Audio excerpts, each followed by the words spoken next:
Shalom bakunzi, ndabaramukije, ndabakunda ngene muramukukira ibiganiro byacu. Umwami Yesu abahezagire cyane kandi abaremera ishimwe muri kuno kwezi gushasha. Reka ndabifuze kino jambo. Muzakorere mu buntu bugeretse ku bundi. Ubuntu bugeretse ku bundi.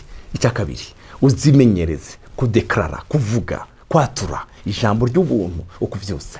Ubuntu bw'Imana. Haleluya. Faveri dasanzwe y'Imana. Yivugiye ku bana bawe, yivuge ku rugo rwawe, yivuge ku kazi kawe, yivuge. Reka ndakwifuza rino jambo. Kuno kwezi ubuntu bugeretse ku bundi ari buzokoreramwo uzokorera munsi y'ijuru ryuguruye. Amen. Dusomere rino jambo mu gitabo cya Yohana ubutumwa bwiza igice cya mbere umurongo wa 16 bavuga gute, haravuga ngo ibibogaboga muri we n'ivyo yaduhaye ko n'ibyo twahawe ko twese n'ubuntu bugeretse ku bundi. Hariho ubuntu wakoreye mu kwezi kwa mbere, hariho ubuntu wakoreye mu kwezi kwa kabiri, hariho ubuntu bwo mu kwezi kwa gatatu, hariho ubuntu bwo mu kwezi kwa kane, hariho ubuntu babonye mu kwezi kw'icenda. Ndakwifurije ngo ukorere mu buntu bugeretse ku bundi. Hari ubundi buntu wabonye mu by'ukuri. Haleluya. Hari ubundi buntu warabonye. Hari mu by'ukuri hari ubuntu twabonye muri aya mezi 8 arenganye. Ariko reka ndakwifurije muri aya mezi 4 yo kurangiza umwaka wa 2025 ubuntu bugeretse ku bundi. Hari ijambo ringamaze iminsi rivuga ngo yambika umwaka kugira neza kwayo. Kuno kwezi umwami Yesu akwambika kugira neza kwayo. Haleluya. Kandi ahaciye ahasiga umugisha usendanishirize, umugisha wuzuye. Ubuntu bugeretse ku bundi. Abana bagiye gutangira amashuri bazokorere mu buntu bugeretse ku bundi.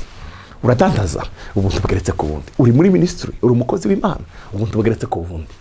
Ukora ibikorwa byawe, ubuntu bugeretse ku bundi buzagaragare mu mirimo yawe ya misi yose. Ubuntu bugeretse ku bundi. Mu gitabo cy'Abakorinto, icete Paulo yandika Abakorinto, igice cy'Icyenda umurongo w'8, iyo aravuga ngo kandi Imana yacu ishobora kubasanza ku buntu bwose kugira ngo murushirize gukora ibyiza mufite ibihagije muri byose. Hari do dukehaniwe, hari do tubuze.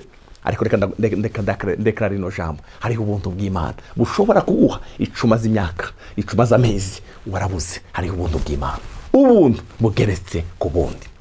Amen. Ibibogaboga muri we niko twasomye n'ivyo yaduhaye ko n'ubuntu bugeretse ku bundi. Paulo yandikiye Abakorinto arababwira ngo kandi Imana ibasha shobora kubasanza ku buntu bwose kugira ngo murushirize gukora ibyiza mufise ibibahagije muri byose. Haleluya. Tubashe kuri ibyiza dufise ibiduhagije muri byose. Tubashe gukora ibyiza dufise ibiduhagije muri byose.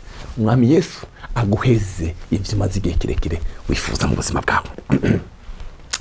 Haleluya. Paulo Dawudi arandika muri Zaburi ya 30:5 aravuga ngo kuko uburake bwe aribwe kanyisase ariko ubuntu bwiwe bwamaho igihe cyose umuntu akiriho.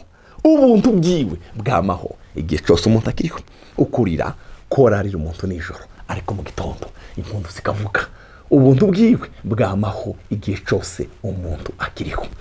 Uracyahumeka, uracyagenda, uracyavuga. Hariho ubuntu bw'uno munsi, hariho ubuntu bwa kuno kwezi, hariho ubuntu bw'ibyo ukora, ariko ubuntu bwiwe bwamaho igihe cyose umuntu akiriho. Dawudi Zaburi ya 68 umurongo w'9 iwe yaravuze ngo Mana warekuriye ishavu yawe imvura y'ubuntu. Haleluya. Washubije intege hamwe hari harushe. Imana ikurekuriye imvura y'ubuntu. Ndakwifurije imvura y'ubuntu.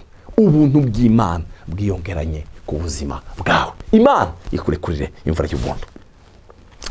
Isaya yaranditse muri 54 umurongo wa 10 haravuga ngo kuko imisozi zovaho n'uturambi